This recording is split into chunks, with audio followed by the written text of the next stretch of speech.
اور انشقاق القمر کے واقعے کی تفصیلات بیان نہیں کی ہیں۔ معاملہ یہ ہے کہ جس وقت رسول پاک صلی اللہ علیہ وسلم نے مینا کی اس گھاٹی اور وادی میں کھڑے ہو کر کے آپ نے اپنے اشاروں سے چاند کے دو ٹکڑے کیا تھا، وہ رات کا حصہ تھا۔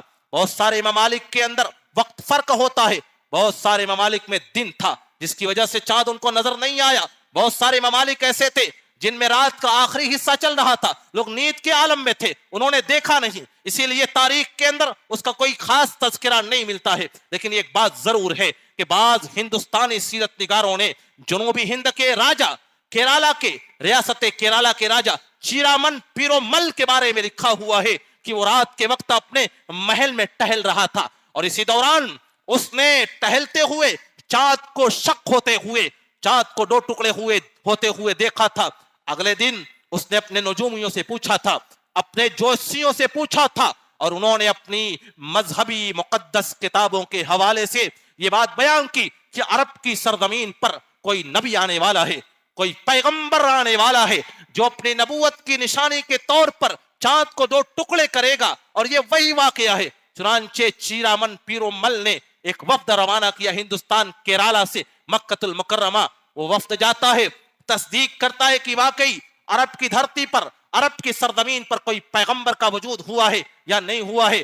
معلوم ہوا کہ ہاں ایک نبی کا ظہور ہوا ہے۔ وہ وفد واپس آتا ہے، بادشاہ وقت چیرامن پیرومل مسلمان ہوتا ہے، وہ اسلام قبول کرتا ہے۔ لوگ یہ سمجھتے ہیں کہ ہندوستان میں اسلام محمد بن قاسم کے ساتھ آیا ہوا ہے یا عہد فاروقی میں آیا ہوا ہے، حالانکہ ہندوستان میں اسلام اولین دور میں ہجرت نبوی سے پہلے ہی ہندوستان میں اسلام داخل ہو چکا تھا۔ اس ہندوستان کی سرزمین کا پہلا مسلمان وہ ریاست کیرالا کا وہ راجہ چیرامن پیرومل ہے۔ اس نے اسلام قبول کیا، اور اسلام قبول کرنے کے بعد اس نے کیرالا کے ضلع تریشور کے کوڈنگلور میں، کیرالا کی ریاست کے ضلع تریشور کے کوڈنگلور کے اندر ایک مسجد تعمیر کی جو آج بھی مسجد چیرامن جامع مسجد کے نام سے مشہور ہے۔ اس مسجد کی تاریخی حیثیت یہ ہے، وہ ہندوستان کی اولین مسجد ہے، وہ ہندوستان کی ہی نہیں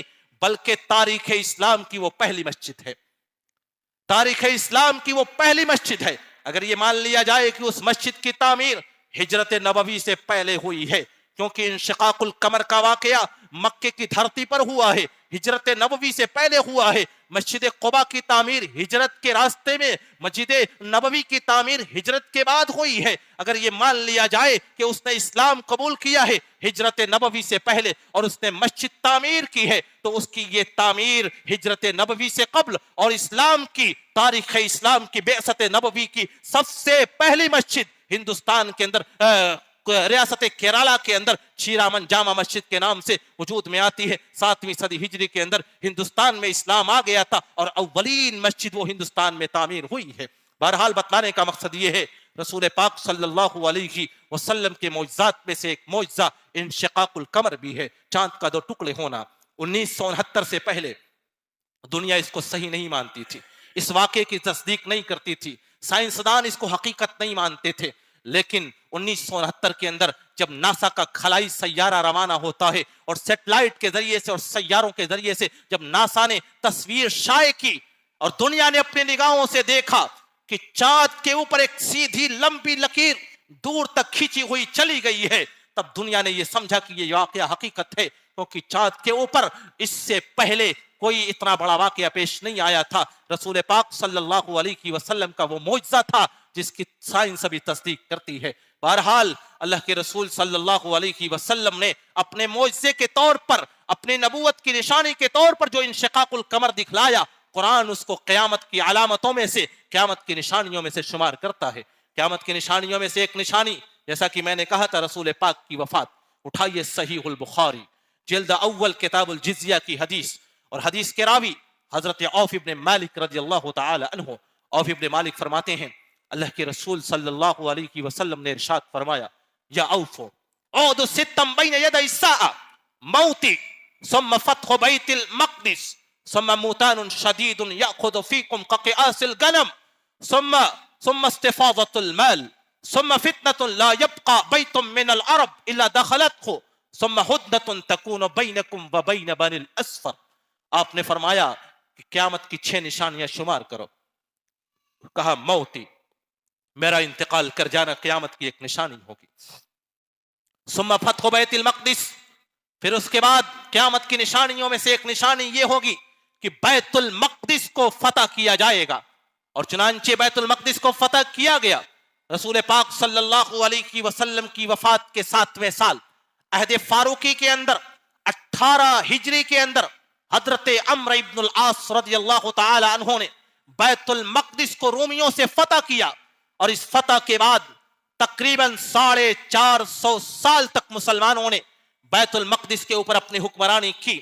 اور پھر 11ویں صدی عیسوی کے آخری سال میں 1099 میں دوبارہ عیسائیوں کا اس پر غلبہ اور قبضہ ہوا. لیکن یہ قبضہ بہت دنوں تک باقی اور برقرار نہ رہا، بلکہ 88 سالوں کے بعد 1187 میں سلطان صلاح الدین ایوبی نے دوبارہ بیت المقدس کو رومیوں اور عیسائیوں کے قبضے سے آزاد کرایا. اور پھر اس آزادی کے بعد 1187 سے لے کر کے 1940-47 تک تقریباً 7-8 صدیوں تک بیت المقدس کے اوپر برابر مسلمانوں کی حکومت رہی، برابر مسلمانوں کے ہاتھوں میں رہا.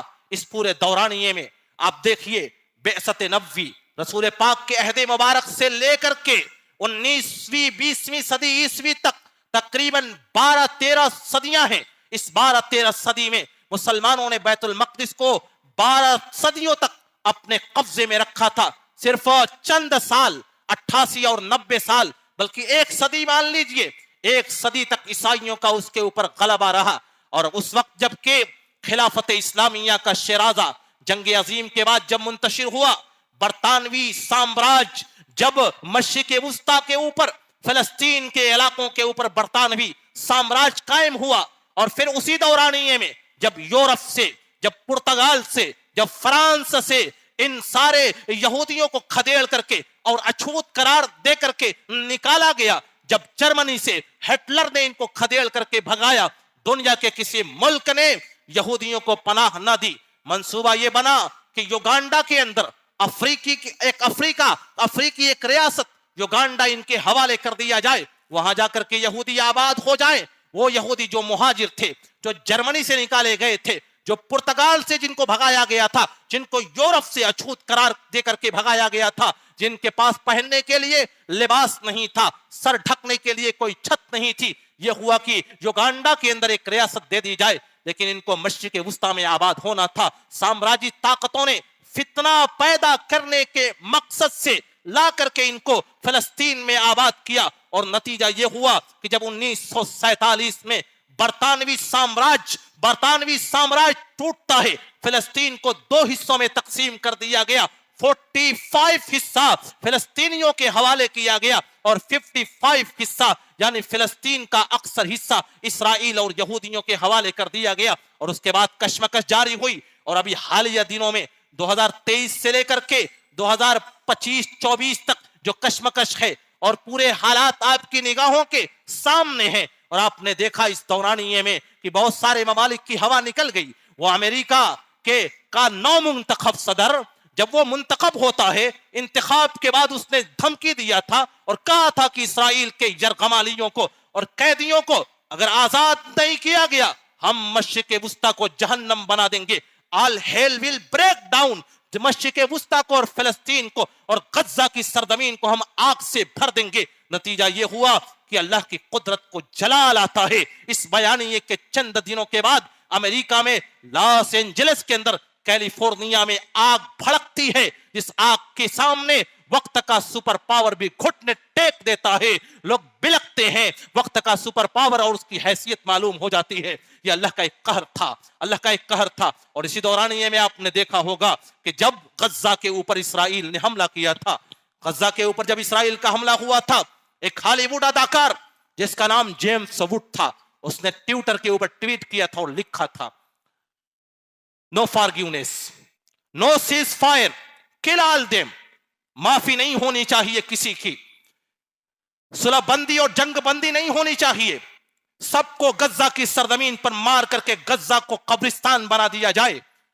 اور پھر نتیجہ یہ ہوا الجزاء من جنس العمل. آپ کا جیسا کارنامہ ہوتا ہے، آپ کا جیسا کردار ہوتا ہے، بدلہ ویسا ہی ملتا ہے۔ چنانچہ اس لاس اینجلس کی آگ میں دنیا نے اپنے نگاہوں سے دیکھا، وہی شخص جو بھڑکا رہا تھا، جو بھڑکاؤ بیان دے رہا تھا، جو کہہ رہا تھا کہ غزہ کی سرزمین کو قبرستان بنا دیا جائے، نتیجہ یہ ہوا کہ کیلیفورنیا کی اس آگ میں جب اس کا مسکن جلتا ہے، اس کا آشیانہ جلتا ہے، وہ کھوسٹ بڈھا ٹی وی پر آتا ہے، روتا اور بلکتا ہے کہ میرے آشیانے میں آگ لگ گئی۔ اللہ تعالیٰ کا یہ عقاب تھا، یہ اس کا عذاب تھا، یہ اس کا بدلہ تھا۔ بہرحال آج غزہ میں سیز فائر ہوا، جنگ بندی ہوئی، امن و امان ہو چکا ہے، لیکن مسلمانوں کا جو نقصان ہونا تھا وہ ہوا ہے۔ آخر کے زمانوں میں رسول پاک نے یہ پیش گوئی کی ہے، ایک دور ایسا آئے گا، فتح بیت المقدس، بیت المقدس کو پھر دوبارہ فتح کیا جائے گا۔ رسول پاک نے عوف ابن مالک سے کہا، عوف ابن مالک، قیامت کی نشانیوں میں سے ایک نشانی ہوگی، ثم موتان شدید یأخذ فیکم کقیاس الغنم، پھر ایک وبائی بیماری پھیلے گی، ایک وبا پھیلے گی، ایک طاعون پھیلے گا، اور جو تمہاری روحوں کو اس طریقے سے قبض کرے گا جیسے بکریوں کے اندر بیماریاں پھیلتی ہیں اور بکریاں تابڑ توڑ مرنا شروع ہو جاتی ہیں، اسی طریقے سے وبا پھیلے گی، طاعون کی بیماری پھیلے گی۔ چنانچہ اس حدیث کی شرح میں حافظ ابن حجر نے لکھا ہے کہ یہ نشانی طاعون امواس میں پوری ہوئی۔ بیت المقدس کی اس فتح کے بعد اسی عہد فاروقی میں سن 18 ہجری میں شام کے ایک گاؤں امواس میں طاعون کی وبا پھیلتی ہے۔ طاعون کی اس وبا میں ہزاروں صحابہ کرام انتقال کر جاتے ہیں۔ اسی وبا اور بیماری میں حضرت امین الامت حضرت ابو عبیدہ ابن الجراح، حضرت معاذ ابن جبل، حضرت بلال حبشی، یزید ابن ابو سفیان، سرحبیل ابن حسنہ، بڑے بڑے صحابہ کرام کا انتقال ہو جاتا ہے۔ جب یہ بیماری وبائی شکل اختیار کرتی ہے وہ سارے لوگ طاعون کی چپیٹ میں آ جاتے ہیں۔ حضرت عمرو ابن العاص رضی اللہ تعالی عنہ کو جب امیر بنایا گیا، انہوں نے کہا کہ سارے لوگ انسانی بستیوں کو چھوڑ کر کے پہاڑوں میں جا کر کے آباد ہو جائیں، پہاڑوں میں الگ الگ مسکن بنا کر کے رہنے لگ جائیں، پہاڑوں میں کوارنٹائن ہو جائیں اور علیحدہ علیحدہ زندگی گزارنے لگیں۔ اگر ایسا کیا تو اس وبا کا زور ٹوٹ جائے گا۔ چنانچہ حضرت عمرو ابن العاص کے اس مشورے کے بعد صحابہ کرام اور تابعین کی جماعت انسانی آبادی سے اس گاؤں سے نکلتی ہے اور جا کر کے پہاڑوں میں آباد ہو جاتی ہے۔ پہاڑوں میں جب آباد ہوئے وبا کا زور ٹوٹتا ہے، کمزور پڑتا ہے اور اس طریقے سے یہ وبا ختم ہوتی ہے۔ رسول پاک فرماتے ہیں کہ قیامت کی نشانیوں میں سے ایک نشانی طاعون امواس بھی ہے، اور ہم نے بھی وبائی بیماریاں دیکھی ہیں۔ ابھی 3-4 سال قبل وہی کیفیت تھی طاعون کی، وہی وبائی بیماری تھی، وہی حالات تھے۔ جب دنیا کو کوارنٹائن کیا گیا، اپنے اپنے گھروں میں قید کیا گیا، اس کے بعد اس وبا کا زور ٹوٹتا ہے۔ بہرحال قیامت کی نشانیوں میں سے ایک نشانی یہ ہے کہ وبائی بیماریاں پھیلیں گی، اور یہ علامت واقع ہو چکی ہے۔ رسول پاک صلی اللہ علیہ وسلم فرماتے ہیں کہ قیامت کی نشانیوں میں سے ایک نشانی ہوگی، ثم استفاضۃ المال، پھر مال اور دولت کی فراوانی ہوگی، مال اور دولت کی کثرت ہوگی، حتی یؤتی الرجل 100 دینار فیظل ساخطا، ایک آدمی کو 100 دینار دیا جائے گا پھر بھی وہ ناراض ہو جائے گا۔ 100 دینار ملنے کے بعد بھی وہ خوش نہیں ہوگا، وہ ناراض ہو جائے گا، وہ خفا ہو جائے گا۔ قیامت کی یہ نشانی ہے کہ مال اور دولت کی ریل پیل، مال اور دولت کی کثرت ہوگی۔ اللہ کے رسول صلی اللہ علیہ وسلم کی ایک حدیث صحیح البخاری میں آپ نے فرمایا کہ قیامت کی نشانیوں میں سے ایک نشانی یہ ہوگی، ان من اشراط الساعۃ ان یفیض المال، قیامت کی نشانیوں میں سے ایک نشانی یہ ہوگی کہ مال اور دولت کی کثرت ہوگی، یہاں تک کہ حتی یحم رب المال من یقبل صدقتہ، یہاں تک کہ ایک مالدار آدمی کو اس بات کی فکر ہوگی کہ کون ہے جو اس کے زکوٰۃ کو قبول کرے گا۔ کوئی فقیر نہیں ملے گا، کوئی محتاج نہیں ملے گا جو اس کے مال کی زکوٰۃ کو قبول کر سکے، جو اس کے مال کی زکوٰۃ کو لے سکے۔ اور یہی بات رسول پاک صلی اللہ علیہ وسلم نے صحیح البخاری کی ایک دوسری حدیث میں فرمائی۔ صحیح البخاری جلد اول کی یہ روایت، اور حدیث کے راوی حضرت عدی ابن حاتم رضی اللہ تعالی عنہ، عدی ابن حاتم فرماتے ہیں کہ اللہ کے رسول صلی اللہ علیہ وسلم کے پاس جاء رجل الى النبی صلی اللہ علیہ وسلم فشقا الیہ الفاقہ ثم جاء آخر فشقا الیہ قطع السبیل، ایک آدمی دربار نبوی میں آتا ہے، آنے کے بعد فقر و فاقہ کی، غربت کی شکایت کرتا ہے کہ گھروں میں فاقے پڑ رہے ہیں۔ پھر دوسرا آدمی آتا ہے اور آ کر کے شکایت کرتا ہے کہ ڈاکوؤں نے راستہ کاٹ دیا ہے، ڈاکو راستے میں تجارتی ساز و سامان کو لوٹ لیتے ہیں۔ اللہ کے رسول صلی اللہ علیہ وسلم نے ان کی شکایتوں کو سننے کے بعد آپ نے پیشگوئی فرمائی اور عدی ابن حاتم سے کہا، اے عدی ابن حاتم، ہل رأیت الہیرا، کیا تم نے عراق کا شہر ہیرا دیکھا ہے؟ عدی ابن حاتم نے کہا، ما رأیتها ولکن انبئت عنها، میں نے شہر ہیرا تو نہیں دیکھا لیکن ہیرا شہر کے بارے میں نے سن رکھا ہے۔ آپ نے ارشاد فرمایا، اے عدی ابن حاتم، لئن طالت بک حیات لترین الزعین ترتحل من الحیرہ حتی تطوف بالکعبہ ولا تخاف احدا الا اللہ۔ عدی ابن حاتم، تم آج راستے میں قزاقوں اور ڈاکوؤں اور لٹیروں کی شکایت کرتے ہو، ایک زمانہ ایسا آئے گا اگر تمہاری زندگی نے تمہارے ساتھ وفا کی، اگر تمہیں لمبی عمر ملتی ہے، اگر تمہیں تمہیں عمر کی درازی ملتی ہے، تو دیکھنا کہ ایک عورت مقام ہیرا سے نکلے گی، اونٹ کے اوپر سوار ہو کر کے نکلے گی، تنہا نکلے گی اور امن و امان کے ساتھ سفر کرتے ہوئے آئے گی، اور آ کر کے تنہا آ کر کے خانے کعبہ کا طواف کرے گی۔ وَلَا تَخَافُ أَحَدًا إِلَّا اللَّهُ، اسے اللہ کے علاوہ کسی کا خوف نہیں ہوگا، کسی کا ڈر نہیں ہوگا۔ آپ نے اس کے بعد ارشاد فرمایا، عدی ابن حاتم، لَتُفْتَحَنَّ كُنُوزُ کسریٰ، آج تم غربت کی، فقر و فاقہ کی شکایت کرتے ہو، تم لوگ کسریٰ کے خزانے کو فتح کرو گے، وقت کی سپر پاور حکومت کے خزانے کو تم لوگ فتح کر لو گے۔ میں نے پوچھا، اللہ کے رسول کسریٰ ابن ہرمز کی بات کر رہے ہیں؟ وقت کے سپر پاور حکمراں کی حکومت کو فتح کرنے، اس کے خزانے کو مال غنیمت بنانے کی بات کر رہے ہیں؟